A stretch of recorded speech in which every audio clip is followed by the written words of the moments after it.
Assalamualaikum warahmatullahi wabarakatuh. Izin memperkenalkan diri, nama saya Sabina Fatmawati dengan NPM 2213023050 dari kelas 3B, mata kuliah yaitu Kimia Sekolah kelas 11, Prodi Pendidikan Kimia Fakultas Keguruan dan Ilmu Pendidikan Universitas Lampung. Baik, di sini saya akan menjelaskan tentang perhitungan delta H reaksi secara eksperimen dan perhitungan delta H reaksi dengan hukum Hess. Adapun indikator pengetahuannya yaitu sebagai berikut. Dan indikator keterampilannya adalah sebagai berikut.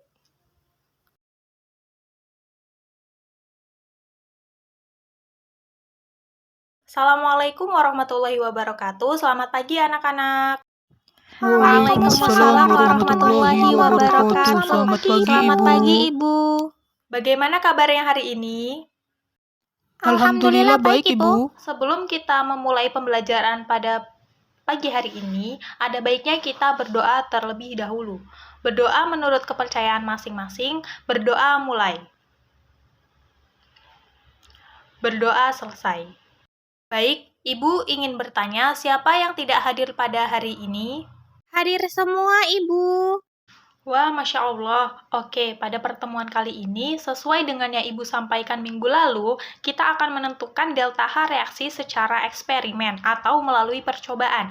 Dan pada pertemuan minggu lalu, Ibu telah memberikan LKPD yang berisi rancangan untuk kegiatan praktikum kali ini. Apakah kalian sudah mengerjakannya? Sudah, Ibu. Baik, Ibu akan menuliskan rancangan yang sesuai untuk kegiatan praktikum kita pada hari ini. Bisa kalian perhatikan, dan jika masih ada yang kurang tepat, boleh langsung dibenarkan. Baik, Bu. Apakah sudah dibenarkan? Sudah, Ibu. Baik, sebelumnya Ibu akan menampilkan gambar terlebih dahulu, dan coba kalian amati gambar tersebut. Dari gambar di depan, adakah yang tahu gambar apakah ini? Belum tahu, Ibu. Baik, gambar di depan adalah gambar kalorimeter sederhana yang dapat digunakan untuk menghitung delta H melalui percobaan. Ada yang bisa menyebutkan bagian-bagian yang terdapat dalam kalorimeter sederhana serta fungsinya? Saya, Ibu. Dalam kalorimeter sederhana, terdapat pengaduk untuk mengaduk larutan yang ada di dalam kalorimeter. Kemudian ada penutup yang digunakan untuk menutup kalorimeter dan terdapat termometer yang digunakan untuk mengukur suhu larutan di dalam kalorimeter, Ibu. Baik, sudah benar, tapi akan Ibu lengkapi ya. Benar kata Rara, jadi bagian dari termometer sederhana ada pengaduk yang digunakan untuk mengaduk campuran yang akan kita hitung suhunya, kemudian ada penutup untuk menutup kalorimeter sederhana, kemudian ada termometer untuk mengukur suhu, dan juga dalam kalorimeter sederhana terdapat lubang karet sebagai tempat untuk menaruh termometer, kemudian kalorimeter ini juga memiliki tabung dalam yang berfungsi sebagai tempat larutan dan tabung luar sebagai sistem terisolasinya. Apakah ada yang ingin ditanyakan? Izin bertanya, Bu, kenapa kalorimeter dapat digunakan untuk menghitung delta H reaksi, Bu?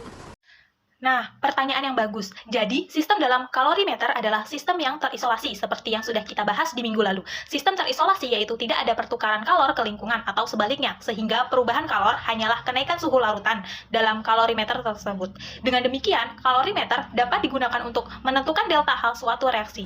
Izin bertanya, Bu, bagaimana cara menghitung delta H reaksi menggunakan kalorimeter itu, Bu? Sesuai dengan apa yang kita pelajari, yaitu menghitung delta H reaksi berdasarkan eksperimen dengan menggunakan kalorimeter, maka kalian langsung pergi ke meja kerja dan mengambil alat-alat dan bahan-bahan yang akan kita gunakan untuk melakukan percobaan ini. Baik anak-anak, sebelum melakukan percobaan, adakah yang bisa menentukan variabel bebas, variabel terikat, dan variabel kontrol dari percobaan yang akan kita lakukan hari ini? Saya, Bu.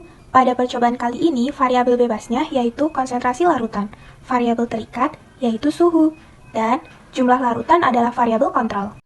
Benar sekali. Baik, adakah yang bisa menjelaskan kenapa konsentrasi larutan dikatakan variabel bebas, suhu dikatakan variabel terikat, dan jumlah larutan dikatakan sebagai variabel kontrol? Saya, Bu. Variabel bebas adalah sesuatu yang mempengaruhi jalannya suatu reaksi. Dan yang mempengaruhi jalannya suatu reaksi adalah konsentrasi larutan. Kemudian variabel terikat adalah variabel yang dapat diamati. Dan pada percobaan kali ini, sesuatu yang dapat diamati yaitu suhu, Bu. Kemudian variabel kontrol adalah sesuatu yang dikendalikan dalam suatu percobaan. Dan pada percobaan ini, yang dikendalikan dalam suatu percobaan adalah jumlah larutan, Bu. Karena jumlah larutan dibuat sama, yaitu 25 ml. Ya, benar sekali. Variabel bebas adalah variabel yang mempengaruhi jalannya reaksi, variabel terikat adalah variabel yang kita ukur atau amati dalam suatu percobaan, dan variabel kontrol adalah sesuatu yang dikendalikan atau dapat dibuat konstan atau sama. Oke, setelah kita mengetahui variabel bebas, variabel kontrol, dan variabel terikat, sekarang langsung saja kita melakukan percobaan ya. Baik, di sini saya akan melakukan percobaan penentuan delta H reaksi melalui percobaan. Langkah pertama yaitu tuangkan larutan HCl 1 molar ke dalam gelas ukur sebanyak 25 ml. Sebelumnya di sini saya telah menuangkan larutan NaOH ke dalam gelas ukur sebanyak 25 ml juga. Langkah selanjutnya yaitu mengukur temperatur larutan NaOH menggunakan termometer. Dan didapatkan suhu awal NaOH sebesar 25 derajat Celcius, kemudian mencatat suhu awalnya. Selanjutnya, mengukur suhu awal HCl menggunakan termometer. Dan didapati suhu awal HCl yaitu 25 derajat Celcius, lalu mencatat suhu awalnya. Langkah selanjutnya yaitu memasukkan kedua larutan tersebut ke dalam kalorimeter secara bersamaan.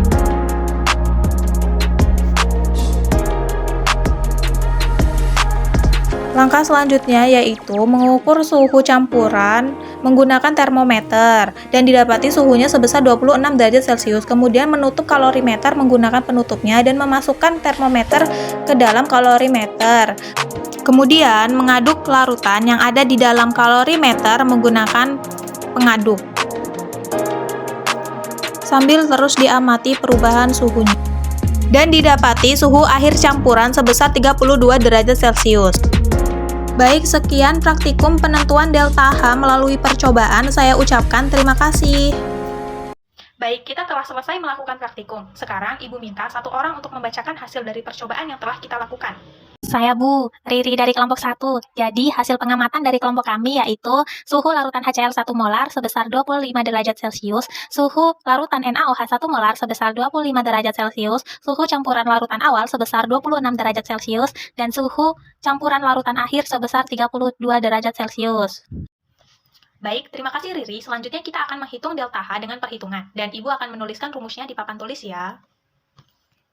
Rumusnya yaitu Q larutan sama dengan massa dikali kalor jenis dikali delta T, dengan keterangan Q sama dengan jumlah kalor dengan satuan Joule, kemudian M yaitu massa jenis dengan satuan gram, kemudian C yaitu kalor jenis dengan satuan Joule per gram derajat Celcius, kemudian delta T yaitu perubahan suhu dengan satuan derajat Celcius. Kemudian untuk mencari Q reaksi yaitu Q reaksi sama dengan min Q larutan. Kemudian untuk mencari delta H yaitu Q reaksi dibagi mol. Baik, coba kalian hitung delta H reaksi secara berkelompok dari data hasil percobaan kalian tadi dengan rumus yang sudah Ibu jelaskan. Ibu beri waktu 5 menit ya. Jika masih ada yang dibingungkan, silakan ditanyakan. Baik, sudah 5 menit. Adakah yang mau mempresentasikan hasil perhitungan kalian? Saya Bu, Doni dari kelompok 3. Jadi, berdasarkan hasil perhitungan kami, diketahui bahwa volume NaOH sebesar 25 mili diubah menjadi liter menjadi 0,025 liter, molaritas NaOH sebesar 1 molar, volume HCl sebesar 25 mili diubah menjadi liter menjadi 0,025 liter, kemudian molaritas HCl sebesar 1 molar, suhu larutan NaOH awal sebesar 25 derajat Celcius, suhu larutan HCl awal sebesar 25 derajat Celcius, suhu awal campuran sebesar 26 derajat Celcius, dan suhu akhir campuran sebesar 32 derajat Celcius. Kemudian delta T sama dengan suhu akhir dikurang suhu awal, yaitu 32 derajat Celcius dikurang 26 derajat Celcius, yaitu 7 derajat Celcius. Kemudian kalor jenis, yaitu 4,2 Joule per gram. Kemudian diketahui juga massa jenis larutan, yaitu sebesar 1 gram per mili. Massa NaOH sama dengan massa jenis dikali volume sama dengan 1 gram per mili dikali 25 mili sama dengan 25 gram. Massa HCl sama dengan massa jenis dikali volume sama dengan 1 gram per mili dikali 25 mili sama dengan 25 gram. Kemudian massa campuran sama dengan massa HCl ditambah massa NaOH, yaitu 25 gram ditambah 25 gram menjadi 50 gram.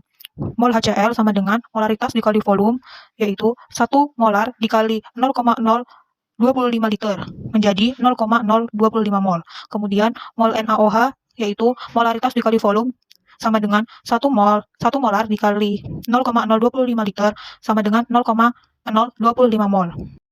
Q larutan sama dengan massa dikali kalor jenis dikali delta T, sama dengan 50 gram dikali 4,2 Joule per gram dikali 7 derajat Celcius, menjadi 1470 Joule.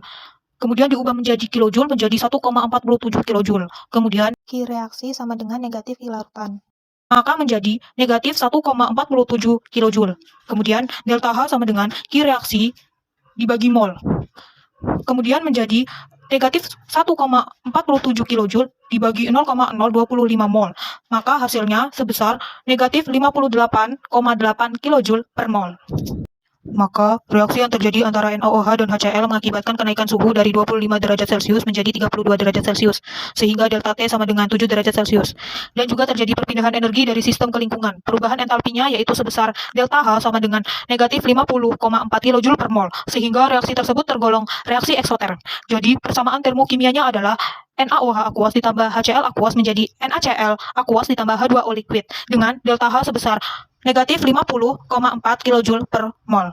Baik, sudah benar Doni. Jadi sekarang kalian sudah paham kan cara menghitung delta H reaksi melalui eksperimen atau percobaan? Sudah paham, Ibu.